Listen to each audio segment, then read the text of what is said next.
Alright, so I've been getting a lot of questions about what do I do if I only have a rib flare on one side? And I just love this question because you're starting, like you're on the tip of the iceberg and you're starting to put together so many pieces. So first, I think I'm probably going to put together a reel for you on what to do if you only have a rib flare on one side, just to kind of break it down and make it simple so that you're not trying to remember everything from this story. But two, tomorrow I have some ideas coming out for you more on addressing the strength side of it. So like yesterday's reel was about positioning, making those connections in your brain, improving your rib cage and thoracic mobility so that that motion is available to you.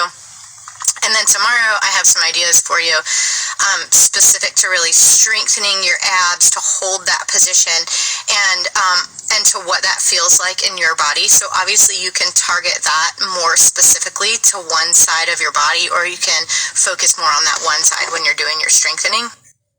But as far as the positioning, I wanted to try to show you in my car. I'm not at home today, so I don't have the greatest setup. But so like imagine that my rib right here this is my right, were the one that were flared. So it would be like tilted up in the front a little bit more like this. And as you lay on the floor and you're propping pillows behind your head or your shoulders, and you're starting to bring that rib back down so it's more pointed towards your pelvis, you're also going to need to rotate toward that side. So if you think about like if a rib flare is more activation of the muscles in the back and less activation of your abs in the front, if you tighten your muscles in the back, it's on only one side. It's not just arching you back, it's arching you back and turning you away from that side.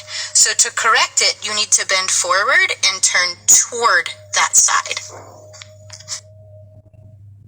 So if you're practicing repositioning yourself for a rib flare on the right, you're going to prop the pillows behind you, bend yourself into a little bit of a forward bend, and turn toward that side in order to get that rib to tuck back down where it's supposed to go. But once you've introduced this rotation component, which maybe you didn't realize was a part of it before, that rotation is not only happening in your rib cage and your thoracic spine, it's also happening in your abs, which means that there's going to be an imbalance in your obliques because they're part of how you rotate your trunk. And when you have that imbalance in rotation in your abs, you're also going to have an imbalance in rotation of your hips.